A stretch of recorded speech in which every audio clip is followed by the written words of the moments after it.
Welcome to अलग education society. एक बहुत ही इंस्पायरेशन शेयर है जो आप सबके लिए बहुत ही इम्पोर्टेंट है। हौसले के तुर्किश में कोशिश का वो तीर जिंदा रख। हौसले के तुर्किश में कोशिश का वो तीर जिंदा रख। तुर्किश का माने होता है कमान, जिसमें तीर रखा जाता है। तो हौसले के कमान यानी तुर्किश में कोशिश का वो तीर जिंदा रख। हार जा चाहे जिंदगी में सब कुछ, फिर भी जीतने की उम्मीद जिंदा रख। अगर आपके अंदर हौसला उससे फैक्टर रहता है, फिर भी ये उम्मीद रखो कि मैं जीत सकता हूँ। हमेशा उम्मीद रखो कि मैं जीत सकता हूँ। कभी मत समझो कि मैं नहीं जीत सकता। बिल्कुल ये उम्मीद रखो मैं जीत सकता हूँ। अगर ये एक इंसान अगर सोचेगा, मान लेता है दो व्यक्ति के बीच में क्या होता है, दो कैप्टन के बीच में मैच होता है।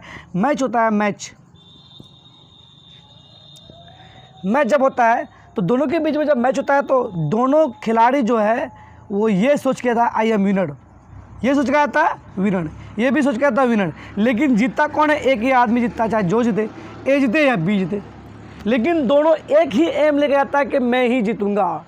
अगर इनमें से एक या बी, दोनों में से एक आदमी अगर बोल देता कि मैं नहीं जीतूंगा, तो क्या वहाँ मैच दोनों टीम के बीच में हो सकती थी? नहीं हो सकती थी। इसलिए अगर कोई ए टीम और बी टीम के बीच में मैच हो जाता है तो ए टीम भी सोचता है कि मैं जीतूंगा और बी टीम भी क्या सोचता है कि मैं जीतूंगा। इसलिए दोनों टीम जाती है खेलने के लिए। जब खेल मैदान में होती है, मैदान में होने के बाद एक ही टीम जीतता है, चाहे वो ए टीम जीते या बी टीम जीता है। लेकिन दोनों टीम काफ़ी कोशिश करता है, जीतने की कोशिश करता है। अब वो हार जाए अलग बात, लेकिन सब अपना जान पूरा लगा देता है जीतने के लिए। इसीलिए एक ये है कि हौसले के तुर्किश में कोशिश का वो तीर जिंदा रख। हार जा चाहे ज़िंदगी में सब कुछ, तुम सब कुछ हार जाओ, फिर भी एक उम्मीद रखो, जीतने की उम्मीद रखो कि मैं जीत सकता हूँ, आई एम विनर। ये है। तो आई होप कि आप लोग समझ गए होंगे। चलते हैं हम लोग। अब क्वेश्चन नंबर ए हो गया, ये बी हो गया आपका, आपके बाद ये सी हो गया। दिया हुआ जो दिया उसको वही देना होगा, नहीं तो अगर अपने मन से लेते तो आप अपना कुछ भी दे सकते हैं। ठीक है, ई इसको, ठीक, और इसको डी, इसको डी दिया। ठीक है, अब ये बोला दे दिया फिगर। अब क्वेश्चन पढ़ते हैं। ठीक है, क्या बोला है? आकृति 6.38 में त्रिभुज ABC के शीर्षलंब, त्रिभुज ABC के शीर्षलंब AD है, ठीक है, और CE, ठीक है परस्पर बिंदु P पर प्रतिशत करते हुए दर्शाया कि त्रिभुज AEP यानी ये त्रिभुज समरूप त्रिभुज CDP यानी मतलब ये त्रिभुज और ये त्रिभुज आपको समरूप करने वाला है, चार्ट तो समरूप करने वाला। ठीक है, तो पहला आप गिवन लिख दिए, तब उसके बाद प्रूफ सब लिखेंगे। ठीक है, गिवन में क्या करेंगे? त्रिभुज ABC में CE लंब किस पर? AB पर, और AD लंब किस पर है? BC पर दिया हुआ है। तो समझ में आ गई। और क्या बोला है कि कोण CEB इक्वस टू कोण ADC इक्वस टू कितना? 90 डिग्री दिया हुआ है। टू प्रूफ सिद्ध करना आपको क्या है? एक नंबर में दिया हुआ है सिद्ध करना आपको त्रिभुज AEP समरूप त्रिभुज CDP। नंबर 2 में प्रूफ करना बोला है आपको त्रिभुज ABD समरूप त्रिभुज CBE। उसके बाद 3 नंबर में आपको प्रूफ करने बोला है त्रिभुज AEP समरूप त्रिभुज ADB। नंबर 4 में प्रूफ करने वाला है त्रिभुज PDC समरूप त्रिभुज BC। ये प्रूफ करने वाला है। तो प्रूफ में चलिए आप तो प्रूफ में क्या कॉन्सेंट्रेट करेंगे, पहले हम लोग क्या करते थे, जो बड़ा होता था उसको ले लेते, लेकिन यहाँ पर चार प्रूफ करने वाला था, जो प्रूफ करने वाला उसी को लेकर चलेंगे। ठीक है, तो पहले लेते हैं इन ट्रायंगल त्रिभुज AEP एंड ट्रायंगल CDP।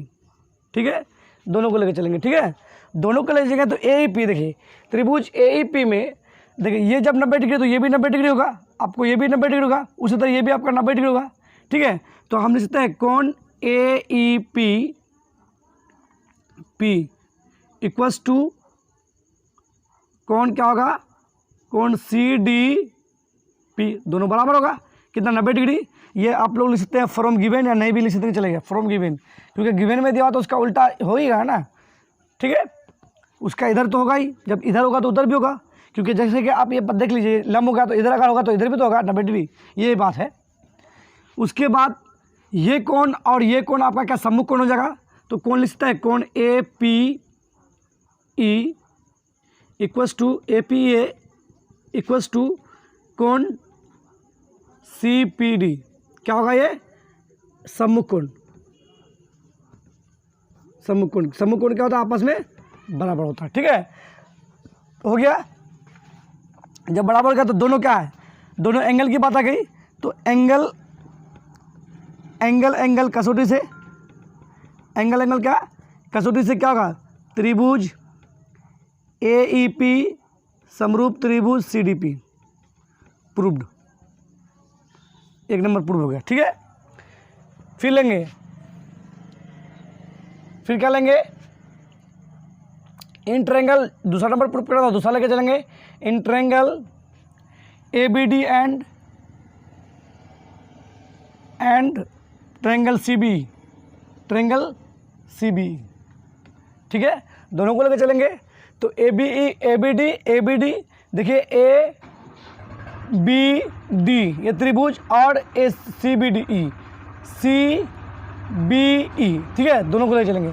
तो ABE में भी 90 डिग्री हुआ, तो लिखते हैं angle ADB equals to angle CEB, क्या होगा 90 डिग्री, ये भी फ्रॉम गिवन है, फ्रॉम गिवन कर सकते हैं ये भी। उसके बाद दोनों त्रिभुज के लिए कोण B क्या होगा, कोण B इक्वल्स टू कोण B क्या होगा कॉमन हो जाएगा, है कि नहीं, कोण B इक्वल्स टू कोण B, दोनों त्रिभुज के लिए कॉमन आ गया। अब क्या, दोनों एंगल की बात आ गई, तो लिख सकते हैं एंगल कसौटी से क्या होगा, त्रिभुज ABD समरूप त्रिभुज CBE, प्रूव हो जाएगा। ठीक, फिर आप तीसरा नंबर प्रूव करेंगे, तो तीसरा नंबर लेंगे in triangle AEP in triangle AEP and triangle ADB, दोनों को ले चलेंगे in triangle AEP and triangle ADB। ठीक है, तो AEP देखिए AEP ये ट्रायंगल, और ADB ये ट्रायंगल, तो ये ट्रायंगल और ये ट्रायंगल क्या है, दोनों क्या है, दोनों 90 डिग्री है। तो लिख सकते हैं एंगल क्या है, AEP इक्वल्स टू ADB, क्या है 90 डिग्री है, दिया हुआ। ठीक है, दे दिया हुआ यहाँ पे AEP और ADB हो गया। तो दोनों त्रिभुज के लिए ये एंगल क्या है, ये कोण क्या कॉमन है, तो लिख सकता है कोण DAB इक्वल्स टू कोण DAB, दोनों के लिए ये कॉमन क्या है, कॉमन है कि नहीं, इसको कॉमन लिख दीजिए आप, कॉमन उभयनिष्ठ है।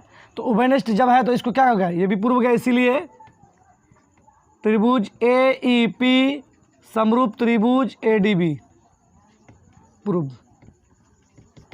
ठीक, फिर आपको अगर प्रूव करना है तो फिर उसको ले लीजिए इन ट्रायंगल क्या है, PDC, in triangle PDC and triangle BEC, ठीक है। PDC देखिए, PDC यानी ये ट्रायंगल और BEC ये ट्रायंगल और ये ट्रायंगल लगे हैं। तो दोनों के ट्रायंगल के लिए देख लीजिए, दोनों ट्रायंगल के लिए क्या है 90 डिग्री, ये भी है। तो लिख सकते हैं कोण CDP इक्वल्स टू कोण CEB क्या 90 डिग्री।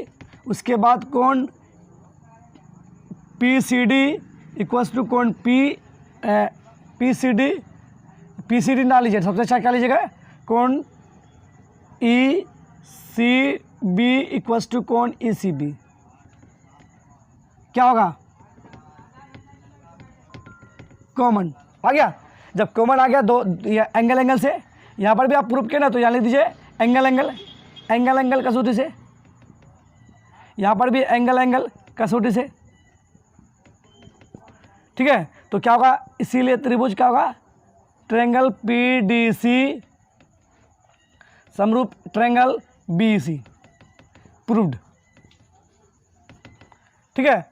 बहुत ही आसान था, बट क्या है थोड़ा सा ज़्यादा दे दिया, एक्सप्लेनेशन करना था बस, कुछ नहीं सर, ठीक है। इसको एक बार देख लीजिए, फिर अगला क्वेश्चन की तरफ चलते हैं। चलिए क्वेश्चन नंबर 8 कह रहा है समांतर चतुर्भुज ABCD की बढ़ाई गई भुजा, समांतर चतुर्भुज है, ठीक है। समांतर चतुर्भुज की बढ़ाई गई भुजा ABCD की भुजा, थोड़ा फिगर तो बड़ा बना होता है, अच्छा रहेगा, दिखाई पड़ेगा सब। समांतर चतुर्भुज क्या है ABCD की बढ़ाई गई भुजा, समांतर चतुर्भुज की बढ़ाई गई ABCD की बढ़ाई गई भुजा AD को बढ़ाई गई भुजा, ठीक, बढ़ा दिए। पर स्थित E कोई बिंदु है, इसको E मान ले, ठीक है, E कोई बिंदु है। तब BE भुजा CD को, BE भुजा BE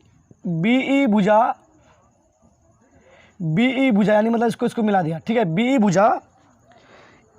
भुजा CD को, यानी CD को क्या करता है प्रतिशत करता है, किस पर प्रतिशत करता है F पर, ठीक है, F पर प्रतिशत कर रहा है।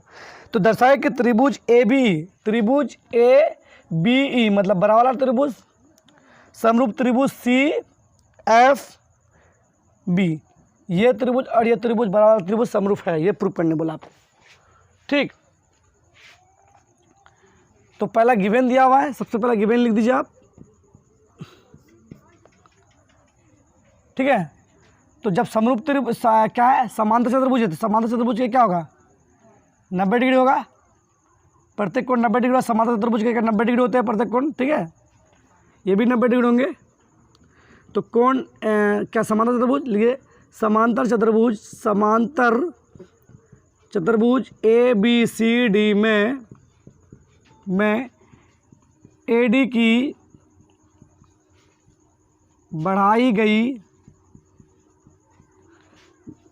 भुजा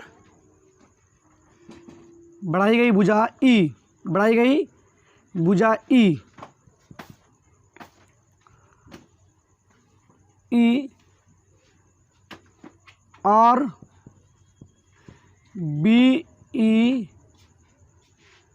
BE भुजा CD को F पर क्या करता है प्रतिच्छेद करता है, प्रतिच्छेद करता है, लिख दिए। टू प्रूफ सिद्ध करना है आपको,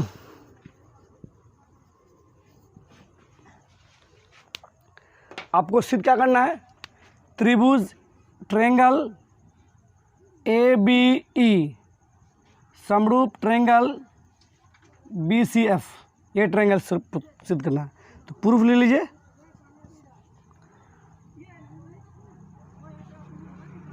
समांतर चतुर्भुज ABCD में सबसे पहले आप एक दिमाग ये लगाइए, ये कोण और ये कोण क्या होंगे बराबर होंगे, कोण A इक्वल्स टू कोण C क्या होंगे 90 डिग्री दिया हुआ है, ठीक है। क्योंकि समांतर चतुर्भुज के क्या होते हैं, प्रत्येक कोण बराबर होते हैं, ठीक है। और कोण ये एकांतर कोण होंगे, तो लिख सकते हैं कोण AEB इक्वल्स टू कोण EBC क्या होंगे एकांतर कोण, और एकांतर कोण आपस में क्या होते हैं बराबर होते हैं, ठीक है, एकांतर एंगल, ठीक है। तो एंगल की बात आ गई यहाँ पे, दोनों क्या एंगल की बात आ गई। तो जब एंगल की बात आ गई तो क्या एंगल कसौटी से, एंगल कसौटी से क्या होगा, इसीलिए त्रिभुज ABE समरूप त्रिभुज BCF प्रूव्ड। क्या देख लीजिए एक बार, क्योंकि देखिए हमको दो ही भुजा अगर हमारा आ जाता है, दो ही भुजा हो या दो ही एंगल हो, तो उस स्थिति से मेरा क्या होगा कि त्रिभुज समरूप हो जाएगा। तो ये एंगल और ये एंगल बराबर हैं, समांतर चतुर्भुज के प्रत्येक कोण 90 डिग्री होती ही हैं। ठीक है, समझ में आई? तो आई होप कि आप लोग समझ गए होंगे। लेकिन आप लोग को बता दूं कि आप लोग रिवीजन मत छोड़िए। अगर आप लोगों को